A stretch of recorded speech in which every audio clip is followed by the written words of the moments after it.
अस्सलामुअलैकुम dear students, उम्मीद करता हूँ आप सब दोस्त खैरियत से होंगे, ठीक ठाक होंगे। डियर स्टूडेंट्स, आज की इस वीडियो में हम पोस्ट आरएन थर्ड सेमेस्टर के सब्जेक्ट कम्युनिटी हेल्थ नर्सिंग के यूनिट नंबर 1 जो कि हमारे साथ community assessment and priority setting है, इसके आज हम पार्ट 2 को डिस्कस करेंगे और इसको समझने की कोशिश करेंगे। डियर स्टूडेंट, लेक्चर को स्टार्ट करने से पहले तमाम नए आने वाले दोस्तों से गुजारिश है कि चैनल को सब्सक्राइब करें और बेल आइकन को दबाएं ताकि नए वीडियोस की नोटिफिकेशन आप दोस्तों को टाइम पर मिलती रहे। तो डियर स्टूडेंट्स, आज के लेक्चर की शुरुआत हम स्टेप्स ऑफ नीड असेसमेंट से करेंगे। मतलब यह है कि जब भी हम असेसमेंट करते हैं तो असेसमेंट को इफ़ेक्टिवली बनाने के लिए हमें मंदरजा झेल स्टेप्स को फॉलो करना पड़ता है। तो वो कौन से स्टेप है जो कि हम नीड असेसमेंट में फॉलो करते हैं जिससे हम अपनी असेसमेंट को इफ़ेक्टिव बनाते हैं, तो उन स्टेप्स के बारे में जानने की कोशिश करेंगे। So there are 8 steps to guide your community health need assessment. Community health needs assessment के लिए हमें 8 स्टेप्स जो है वो रिक्वायर्ड होते हैं जो कि हम यूजुअली फॉलो करते हैं, जिसमें पहला स्टेप हमारे साथ क्या होता है, to identify and engage stakeholder. हमारे साथ जो स्टेक होल्डर होते हैं उसको सबसे पहले हम आइडेंटिफाई करते हैं और उनको हम क्या करते हैं, जिम्मेदारियां देते हैं असेसमेंट की। ठीक है, इसके बाद हमारा जो दूसरा स्टेप होता है, दूसरे स्टेप में हम क्या करते हैं, दूसरे स्टेप में हम डिफाइन द कम्युनिटी। मतलब जो कम्युनिटी हमें रिक्वायर्ड होती है, जहाँ पर हमने जाकर असेसमेंट करनी होती है, तो उस कम्युनिटी को हमने क्या करना होता है, दूसरे स्टेप में आइडेंटिफाई करना होता है। तीसरे स्टेप में हम क्या करते हैं, कलेक्ट एंड एनालाइज डेटा। तीसरे स्टेप में जब हम कम्युनिटी चले जाते हैं तो वहाँ पर फिर हम क्या करते हैं, असेसमेंट करते हैं। असेसमेंट के दौरान हम डेटा को कलेक्ट करते हैं और उसको ऑर्गेनाइज करके उस पर फिर हम एनालिसिस करते हैं। इसी तरह से एनालिसिस करने के बाद हमें जो है कम्युनिटी में मौजूद जितने भी हेल्थ से रिलेटेड इश्यूज़ होते हैं, तो उन हेल्थ से रिलेटेड इश्यूज़ को डायग्नोज करने के बाद फिर हम उसको प्रायोरिटाइज करते हैं। मतलब जो बड़े इश्यूज़ होते हैं और जिसको सॉल्व करना सबसे पहले ज़रूरी होता है, तो उसको हम पहले नंबर पर रख देते हैं। इसी तरह से फिर उसके बाद दूसरे नंबर पर, फिर उसके बाद तीसरे नंबर पर। तो इसी तरह से जितने भी हेल्थ से रिलेटेड इश्यूज होते हैं उसको हम प्रायोरिटाइज कर लेते हैं।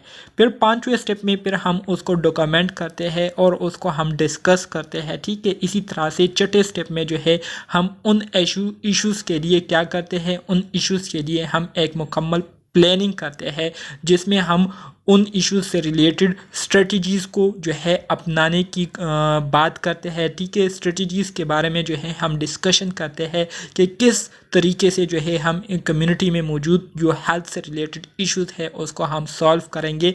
तो बेसिकली स्टेप नंबर 6 में हम क्या करते हैं, स्ट्रेटजीज़ के लिए प्लानिंग करते हैं। फिर इसी तरह से स्टेप नंबर 7 में जो प्लानिंग हमने की होती है तो उसको जो है कम्युनिटी पर अप्लाई करते हैं।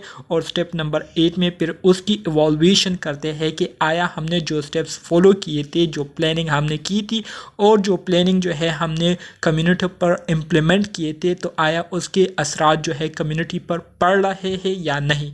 अगर कम्युनिटी जो है उससे इफ़ेक्ट हो रही है तो क्या वो असरात पॉजिटिव है या नेगेटिव है। क्या कम्युनिटी में जो है हमारे स्ट्रेटजीज से हमारे जो प्लान्स वगैरह हमने की थी उससे जो है पॉजिटिव असरात पड़ रहे हैं या नहीं। ठीक है, तो ये सब कुछ हम किस में करते हैं, ये सब कुछ हम इवॉल्यूशन प्रोसेस में करते हैं। ठीक है, फिर यहाँ पर हम बात करेंगे importance of community need assessment की, कि कम्युनिटी नीड असेसमेंट की कितनी अहमियत है, इसकी अहमियत पर बात करेंगे और इससे हमें क्या क्या फ़ायदे जो है वो मिलते हैं, तो उस पर अब बात करेंगे।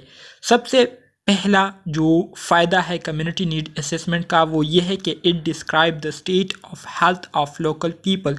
कम्युनिटी में मौजूद जितने भी लोग होते हैं तो कम्युनिटी नीड असेसमेंट के ज़रिए फिर हम उन लोगों की जो हेल्थ स्टेटस है उसको हम क्या कर लेते हैं, आइडेंटिफाई कर लेते हैं, उसको हम जान लेते हैं कम्युनिटी नीड असेसमेंट के ज़रिए। इसी तरह से it enables the identification of the major risk factors and the cause of ill health. Community need assessment से हमें ये फ़ायदा भी मिलता है कि कम्युनिटी में मौजूद हमारे साथ जितने भी मेजर रिस्क फैक्टर्स होते हैं या जो बीमारी काज हुई है तो उसके पीछे जो वजूहात होते हैं तो उसको हम नीड असेसमेंट के ज़रिए आइडेंटिफाई कर लेते हैं। ठीक है, इसी तरह से it enables the identifications of the actions need to address these needs. ठीक है, इसी तरह से कम्युनिटी में मौजूद जितनी भी प्रॉब्लम है, ठीक है, उसके लिए हमें कौन से लाहे अमल को अपनाना चाहिए, क्या काम सर अंजाम देने चाहिए जिससे ये प्रॉब्लम या जो ज़रूरियात है ये पूरे हो जाए। तो उन एक्शंस के बारे में भी हम कम्युनिटी नीड असेसमेंट के ज़रिए क्या कर लेते हैं, आइडेंटिफिकेशन कर लेते हैं और हमें फिर पता चल जाता है कि हमें इस कम्युनिटी को इम्प्रूव करने के लिए क्या करना चाहिए, क्या नहीं करना चाहिए। इसी तरह से community need assessment also need assessment may also be used to determine whether there is a need for new programs or not। ठीक है, कम्युनिटी नीड असेसमेंट के ज़रिए हमें ये भी पता चल जाता है कि आया कम्युनिटी को इम्प्रूव करने के लिए हमें नए प्रोग्राम स्टार्ट करने चाहिए या नई नई पॉलिसीज़ जो है हमें बनाने चाहिए या नहीं। तो ये सब कुछ जो है हम कम्युनिटी नीड असेसमेंट के ज़रिए कर सकते हैं और कम्युनिटी नीड असेसमेंट जो है हमें इन सब कामों को करने में काफ़ी ज़्यादा हेल्प जो है प्रोवाइड करती है। इसके साथ साथ developing a plan for identifying local needs and resources can help change makers understand how to improve their communities in the most logical and efficient way. Community need assessment के ज़रिए जो है हम फिर प्लानिंग भी जो है प्रॉपर तरीके से कर लेते हैं और इसी तरह से कम्युनिटी के जितने भी नीड्स होते हैं उस नीड्स को आइडेंटिफाई करके और कम्युनिटी में मौजूद जितने भी रिसोर्सेज होते हैं तो उस रिसोर्सेज को बरूह कार लाते हुए हम फिर प्रॉपर तरीके से लॉजिकल और एफिशिएंट वे में फिर कम्युनिटी के जो नीड्स है उसको फिर हम पूरा कर पाते हैं। ठीक है, it will help you to gain deeper understand of the community. Community need assessment के ज़रिए हमें ये भी फ़ायदा होता है कि फिर हम कम्युनिटी को जो है बेहतर तरीके से अंडरस्टैंड कर पाते हैं। ठीक है, need assessment provide a guide for developing and implementing a plan to assess needs of communities and the resources available for them. ये तो वही पॉइंट है जो कि आगे यहाँ पर मैंने ये वाला जो आपको बताया यही पॉइंट जो है यहाँ पर दोबारा रिपीट हुआ है कि नीड असेसमेंट के ज़रिए हमें एक मुकम्मल तौर पर एक गाइडलाइन मिलती है जिसके ज़रिए हम कम्युनिटी के लिए प्लानिंग करते हैं और उस प्लानिंग को इम्प्लीमेंट करते हुए कम्युनिटी में मौजूद जो रिसोर्सेज होते हैं तो उसको यूज़ करते हुए कम्युनिटी के नीड्स को क्या करते हैं, पूरा करते हैं। इसी तरह से it encourage the community members to consider the community assets to solve community problem. ठीक है, कम्युनिटी नीड असेसमेंट के ज़रिए जो है कम्युनिटी में मौजूद जितने भी मेंबर्स होते हैं तो उनको इनकरेज किया जाता है, उनको मोटिवेट किया जाता है कि वो अपनी कम्युनिटी के जो रिसोर्सेज है, जो रिज़र्व है, एसेट से मुराद जो वसाइल उनके पास मौजूद है तो उस वसाइल को यूज़ करते हुए वो अपनी कम्युनिटी में मौजूद प्रॉब्लम्स को सॉल्व कर सकते हैं। ठीक है, It need assessment also help to make decision about priorities for community improvement। ठीक है, नीड असेसमेंट जो है ये हमें फैसला करने में भी मदद देती है कि कम्युनिटी को इम्प्रूव बनाने के लिए सबसे जो मेजर प्रॉब्लम होते हैं उस मेजर प्रॉब्लम को जो है पहले हल करना चाहिए या जो छोटे छोटे प्रॉब्लम है उसको पहले जो है उसको सॉल्व करने चाहिए। तो ये डिसीजन लेने में भी हमें जो कम्युनिटी नीड असेसमेंट है ये बहुत ज़्यादा हेल्पफुल साबित होती है। ठीक है, role of nurse in the community assessment.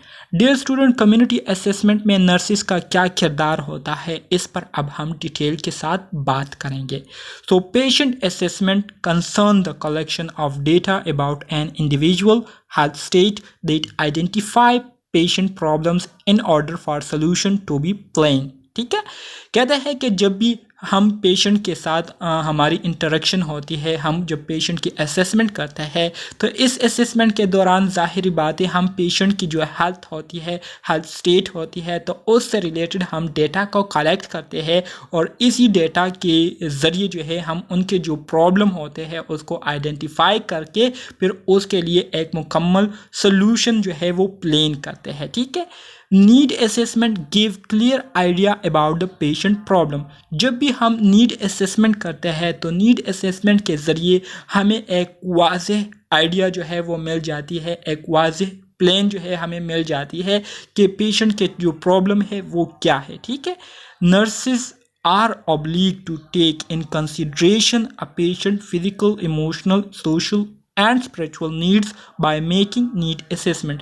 इसी तरह से नर्सेज जो है इस बात के भी पाबंद है कि जब भी वो नीड असेसमेंट कर रहे हो तो नीड असेसमेंट के दौरान वो अपने पेशेंट के जितने भी फिजिकल, जितने भी इमोशनल, जितने भी सोशल और जितने भी स्पिरिचुअल नीड्स है उसको दे के उसको कंसीडर करे, उसको जो है जाने, ठीक है, कि हमारा जो पेशेंट है वो फिजिकली किस तरह से है, ठीक है, स्टेबल है या नहीं, इमोशनली वो कैसे है, माशरती तौर पर उनकी स्टेटस कैसी है, ठीक है, और इसी तरह से रूहानी तौर पर वो किस तरह से है, वो अपने आप को किस तरह से फील करते हैं। तो इन सब चीज़ों के बारे में जो है जानना ये नर्स की क्या है, रिस्पॉन्सिबिलिटीज़ है, ठीक है। Need assessment encourage nurses in family health survey and learn to do community diagnosis, contribute to take good care of vulnerable groups of the community, ठीक है। अब नीड असेसमेंट जो है ये नर्सिस को इस बात पर भी इनकरेज करती है, मोटिवेट करती है, स्टिमुलेट करती है कि वो कम्युनिटी में मौजूद जितने भी फैमिलीज़ है, ठीक है, उनके हेल्थ की क्या करें, सर्वे करें, उनकी हेल्थ स्टेटस को जाने और इसी तरह से कम्युनिटी में मौजूद जितनी भी प्रॉब्लम है उसको डायग्नोज करके उन में मौजूद जो ऐसे फैमिलीज हो जिनको बहुत ज़्यादा ख़तरा हो तो उनको प्रॉपर तरीके से केयर दे, ठीक है। Educate community members about maintaining their health so they can decrease the occurrence of disease and death. इसी तरह से नर्सिस की रिस्पॉन्सिबिलिटीज़ में एक ज़िम्मेदारी ये भी आती है कि वो अपनी कम्युनिटी में मौजूद जो मेंबर्स है उसको क्या करे, उनको एजुकेट करे, उनको टीच करे कि किस तरह से वो अपनी जो सेहत है उसको बरकरार रख सकते हैं और किस तरह से वो अपने आप को जो है बीमारी लगने से बचा सकते हैं और जो मौत की शरह है, जो अमवात की शरह है उसको कम करने में इम्पोर्टेंट रोल प्ले कर सकते हैं। They also plan educational assemblies, hand out flyers, conduct health screenings, dispense medication and administer immunisation.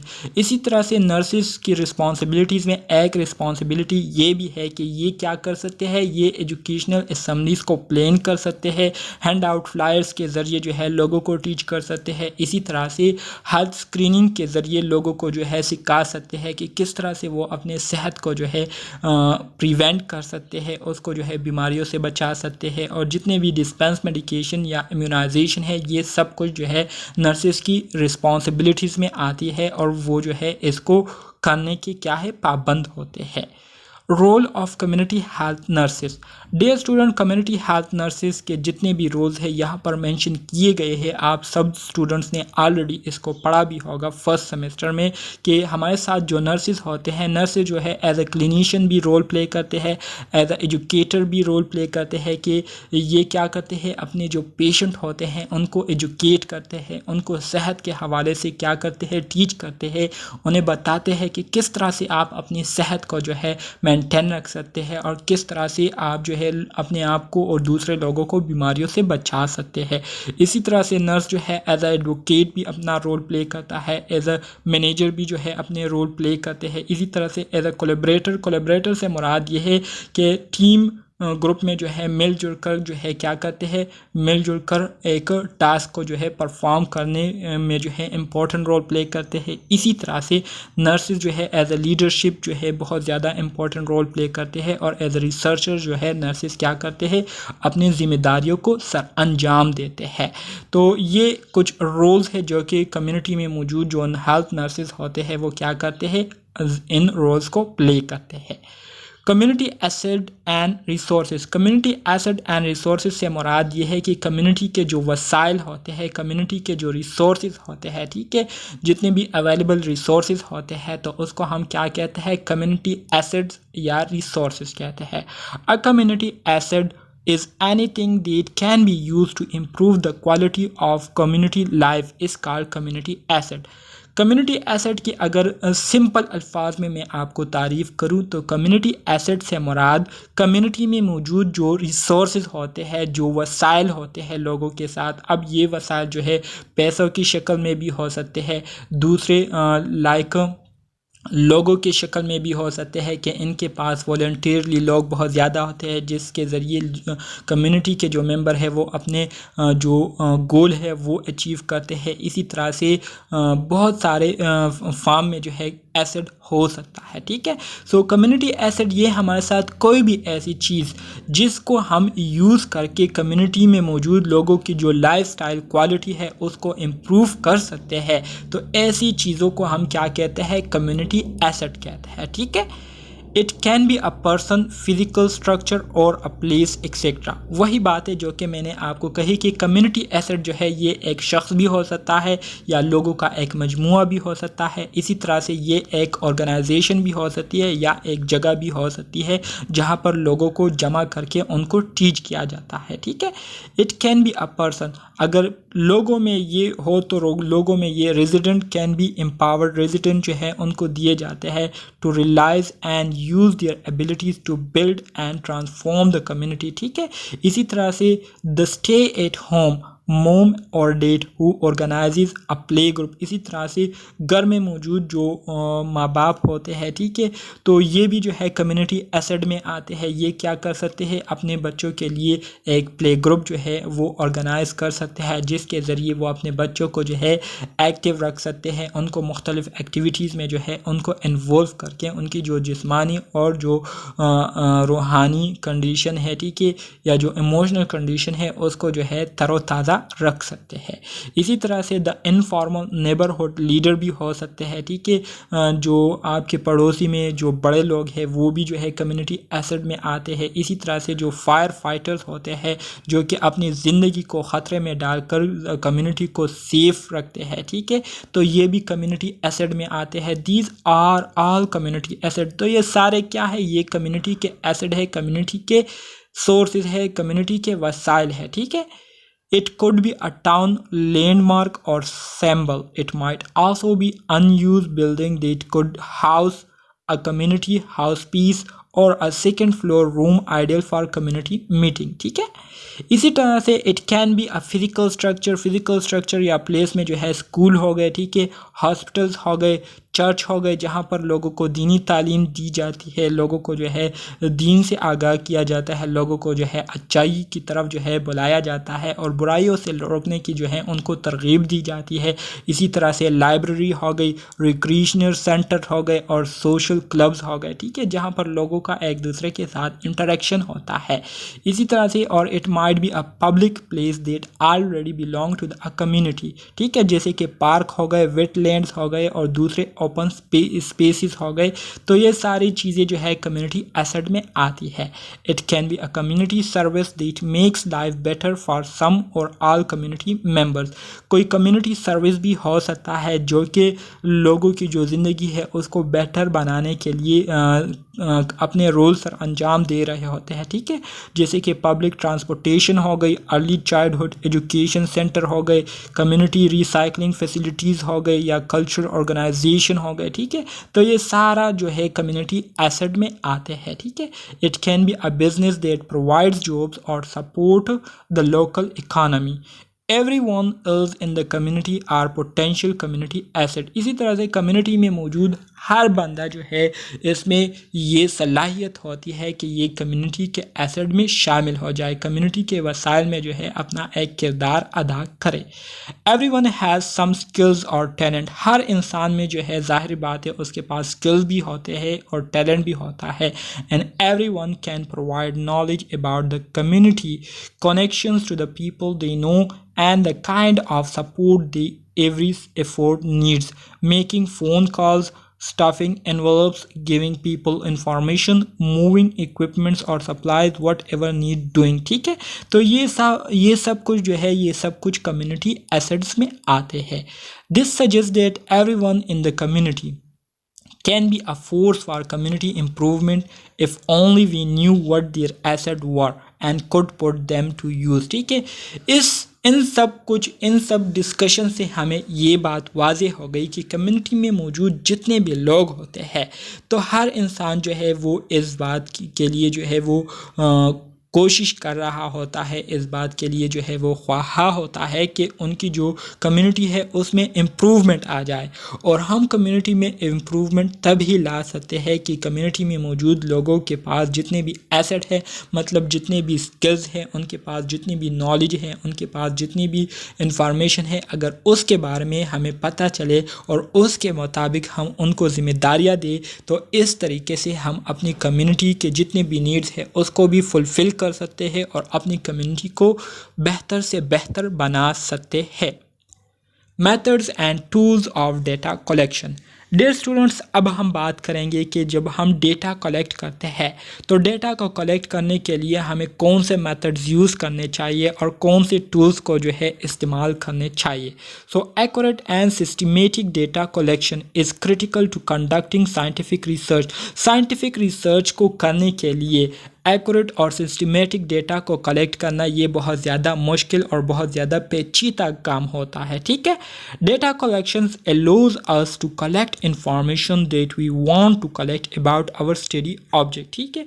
जब हम डेटा कलेक्ट कर लेते हैं तो इससे हमें ये मदद मिलती है कि हमें जो इंफॉर्मेशन दरकार होती है अपनी स्टडी के लिए, ठीक है, तो उस इंफॉर्मेशन को हम क्या कर लेते हैं, इस तरीके से उसको हम कलेक्ट कर लेते हैं डिपेंडिंग ऑन रिसर्च टाइप। और फिर इसी तरह से ये आपकी रिसर्च टाइप पर भी डिपेंड करती है कि आप किस किस्म की रिसर्च कर रहे हैं।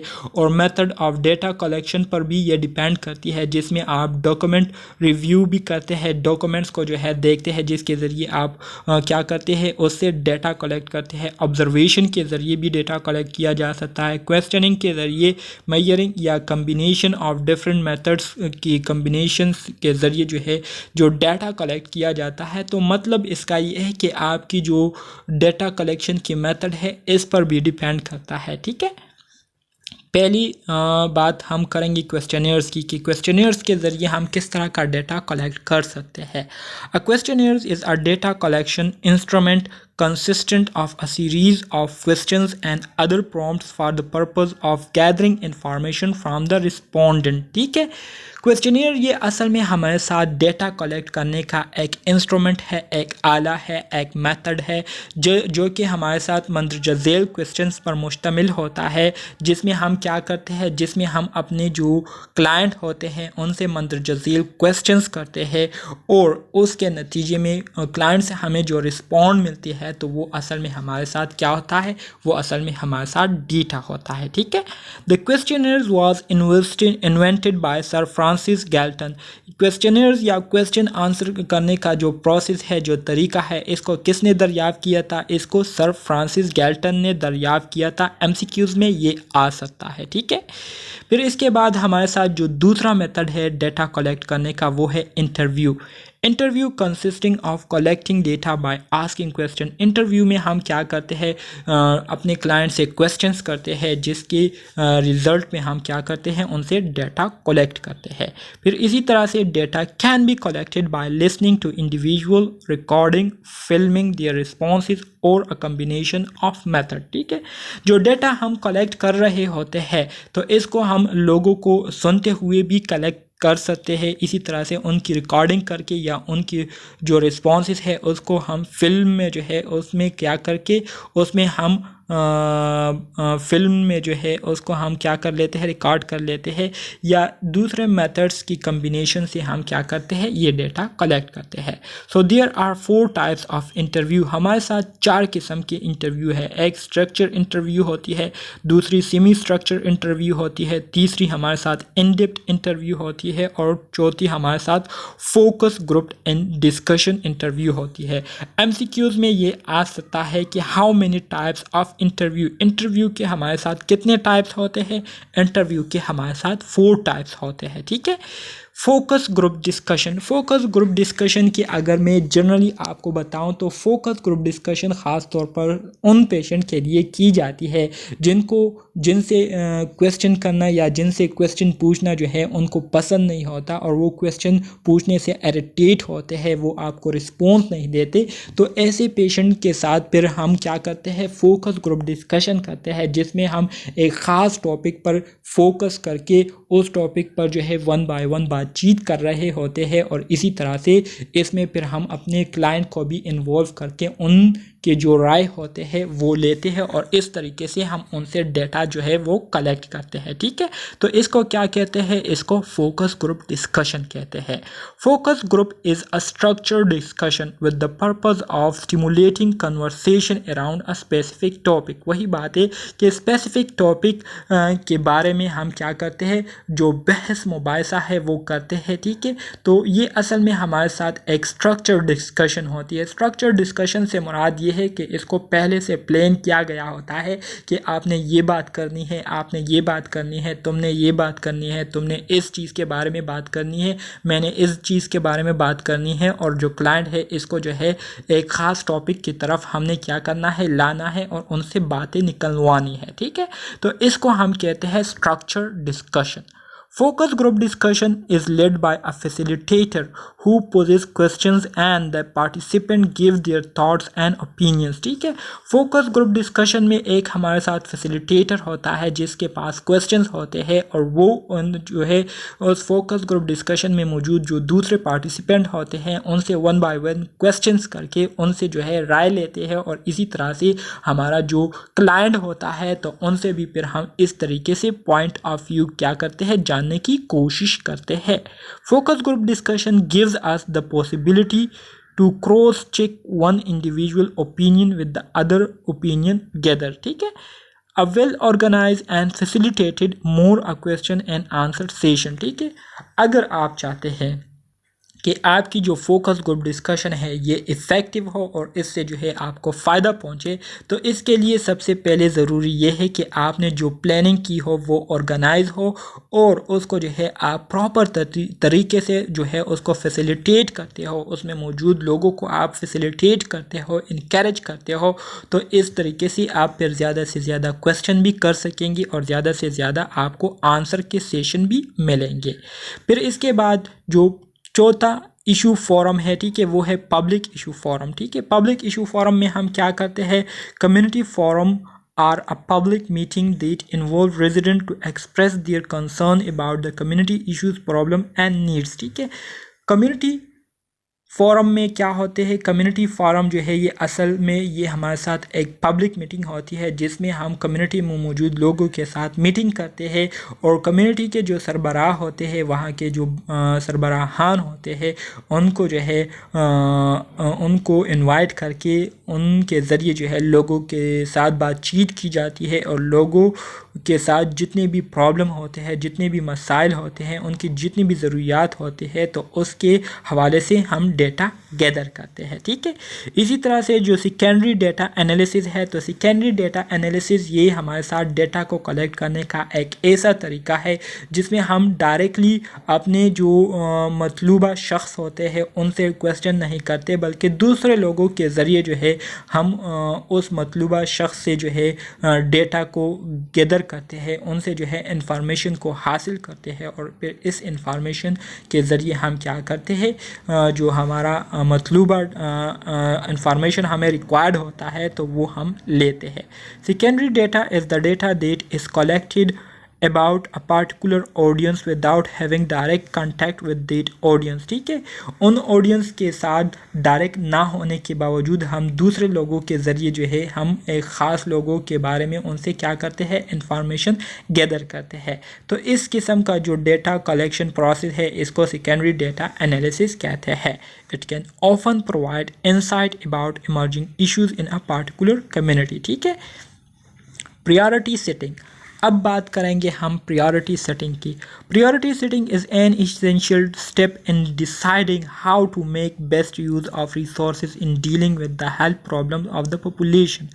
प्रायोरिटी सेटिंग ये असल में हमारे साथ बहुत ही ज़रूरी स्टेप है जिसमें हम क्या करते हैं, जिसमें हम कम्युनिटी में मौजूद हमारे साथ जितने भी प्रॉब्लम होते हैं उन प्रॉब्लम को मद्देनज़र रखते हुए कम्युनिटी के जो रिसोर्सेज है उसको बरूह कार लाते हुए जितने भी मेजर प्रॉब्लम होते हैं तो उसको प्रायोरिटाइज़ करके उसके साथ जब हम डीलिंग करते हैं तो इस अमल को क्या कहते हैं, इस अमल को प्रायोरिटी सेटिंग कहते हैं। Priority setting is the process of making decision about how best to allocate limited resources to improve population health। Priority setting में जो है हम क्या करते हैं प्रायोरिटी सेटिंग में, हम यूजुअली कम्युनिटी के जो रिसोर्सेज है उसको बरूहकार देखते हुए, उसको बरूहकार लाते हुए हम क्या करते हैं, हम डिसीजन लेते हैं, हम फैसले करते हैं कि इन रिसोर्सेज को यूज़ करते हुए हम कितने कम्युनिटी के जो प्रॉब्लम है उसको सॉल्व कर सकते हैं, कितनी हद तक हम कम्युनिटी में इम्प्रूवमेंट ला सकते हैं। ठीक है, health services operate within two constraint. अब हमारे साथ जो हेल्थ सर्विसेज है वो दो तरीक़ों से करते हैं, एक इकोनॉमिकली जो है क्या करते हैं अपना रोल प्ले करते हैं, और एक पॉलिटिकली अपना रोल प्ले करते हैं। Purpose of priority setting of health problem, जितने भी हमारे साथ हेल्थ प्रॉब्लम होते हैं तो इसके लिए जब हम प्रायोरिटी सेटिंग करते हैं तो इसका क्या मकसद होता है। सबसे पहला इसका जो मकसद होता है वो ये होता है कि इसके ज़रिए हम प्रॉब्लम्स को आइडेंटिफाई करते हैं कि हमारे साथ जो प्रॉब्लम मौजूद है, आया ये मेजर प्रॉब्लम है या माइनर प्रॉब्लम है, आया इसको सॉल्व करना ज़्यादा ज़रूरी है या नहीं। ठीक है, तो प्रॉब्लम्स को आइडेंटिफाई करते हैं, इस तरह से हम क्या करते हैं, इसकी जजमेंट करते हैं। ठीक है, मतलब इसकी नौइयत को जानने की कोशिश करते हैं कि ये सीवियर है या नहीं। इसी तरह से फिर हम prioritise the problem which need immediate reaction. ठीक है, फिर हम प्रॉब्लम्स को देखते हैं कि कौन सा प्रॉब्लम जो है बहुत ज़्यादा ज़रूरी है सॉल्व करना, और कौन सा प्रॉब्लम जो है उसको बाद में सॉल्व करना चाहिए। तो इस तरह से हम प्रॉब्लम्स को प्रायोरिटाइज करते हैं। इसी तरह से फिर हम उस पर अमल करने के लिए जो है टाइम को फिक्स करते हैं, मैनेज करते हैं, और इसी तरह से prevent the health from deterioration, और जो हेल्थ है उसको ख़राब होने से क्या करते हैं, बचाते हैं। ठीक है, स्टेप्स ऑफ प्रायोरिटाइजिंग सेटिंग या step of priority setting. Priority setting के हमारे साथ जो स्टेप्स है वो मंदरजा है। सबसे पहले हम क्या करते हैं, एसेसिंग द सिचुएशन। सिचुएशन को सबसे पहले हम जानने की कोशिश करते हैं, सिचुएशन को सबसे पहले हम क्या करते हैं, अंडरस्टैंड करते हैं। फिर इसी तरह से सेटिंग द सीन, फिर हम उसके लिए एक सीन को क्या करते हैं, सेट करते हैं, और उस सीन को देखते हुए फिर उसके लिए सबसे जो बेस्ट मेथड होता है, सबसे जो बेहतरीन तरीका होता है जिसके ज़रिए हम उन प्रॉब्लम्स को हैंडल कर सकते हैं तो वो चूज़ करते हैं। इसके साथ साथ फिर हम planning for priority setting, priority setting के लिए हम फिर प्लानिंग करते हैं। इसी तरह से 5वें नंबर पर हम क्या करते हैं, defining the priorities and managing the process. जितने भी प्रायोरिटीज़ होते हैं, जितने भी प्रॉब्लम होते हैं उसको हम प्रायोरिटाइज करके उसको फिर क्या करते हैं, उस प्रोसेस को फिर हम मैनेज करते हैं। ठीक है, और छठे नंबर पर हम क्या करते हैं, making research for health priority working. Health priority working के लिए हम क्या करते हैं, रिसर्च करते हैं। सो प्रायोरिटी सेटिंग के जो स्टेप्स है वो हमारे साथ टोटल कितने हैं, टोटल 6 स्टेप्स है। ठीक है, एमसीक्यूज में ये भी आ सकता है। Identify criteria for prioritisation. जब भी हम प्रायोरिटाइजेशन करते हैं तो प्रायोरिटाइजेशन के लिए क्राइटेरिया को जो है आइडेंटिफाई करना बहुत ज़्यादा ज़रूरी है। A set of criteria should be determined to guide the prioritisation process. Prioritisation process को प्रॉपर तरीके से करने के लिए आपको क्राइटेरिया का पता होना चाहिए कि कौन सा क्राइटेरिया जो है उसको हम यूज़ कर सकते हैं प्रायोरिटाइजेशन के दौरान। ठीक है, सो 3 to 6 प्रायोरिटीज़ आर सेलेक्टेड। 3 से लेकर 6 प्रायोरिटीज़ जो है ये सेलेक्ट किए जाते हैं। सबसे पहले आपने जो है प्रॉब्लम की मैग्नीट्यूड को देखना है, प्रॉब्लम की जो नौइयत है उसको देखनी है कि किस हद तक जो है इस प्रॉब्लम से लोग जो है मुतासिर हुए हैं, ज़्यादा एरिया पर मुश्तमिल है ये प्रॉब्लम या कम एरिया पर मुश्तमिल है। ठीक है, इसी तरह से severity of the problem, problem की जो सेवेरिटी है, शिद्दत है, इसको जो है आपने देखनी है कि प्रॉब्लम बहुत ज़्यादा है, बहुत ज़्यादा लोग इससे मुतासिर हुए हैं या नहीं, या बहुत ज़्यादा लोगों को ये इफ़ेक्ट कर रही है या नहीं।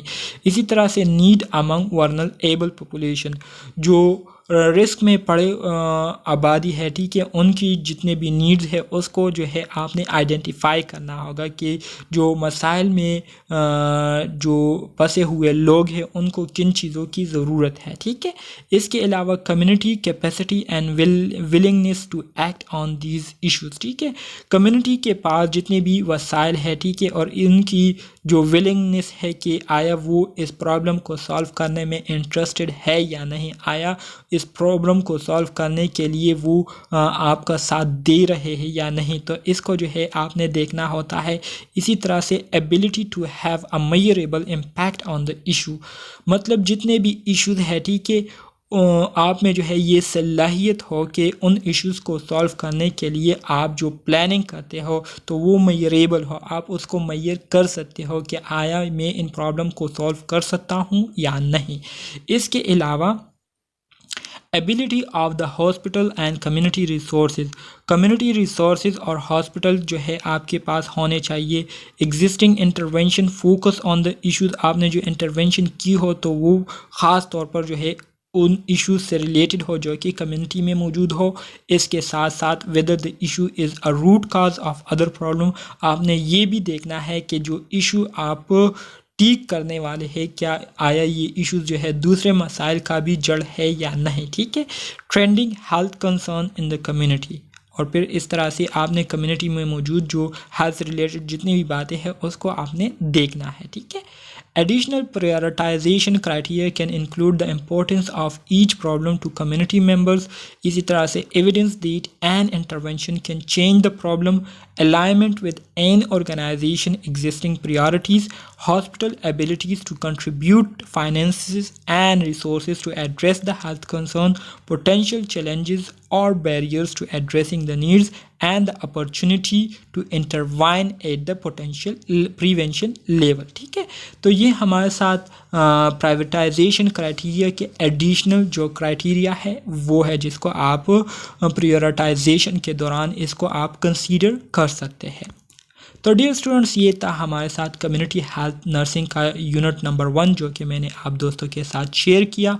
उम्मीद करता हूँ आपको इसकी समझ आ गई होगी, लेकिन अगर फिर भी कोई क्वेश्चन है, कोई भी कन्फ्यूजन है किसी भी जगह पर, तो आप डायरेक्टली कमेंट बॉक्स में क्वेश्चन कर सकते हैं या मेरे व्हाट्सएप पर कांटेक्ट करके मुझसे क्वेश्चन कर सकते हैं, ठीक है।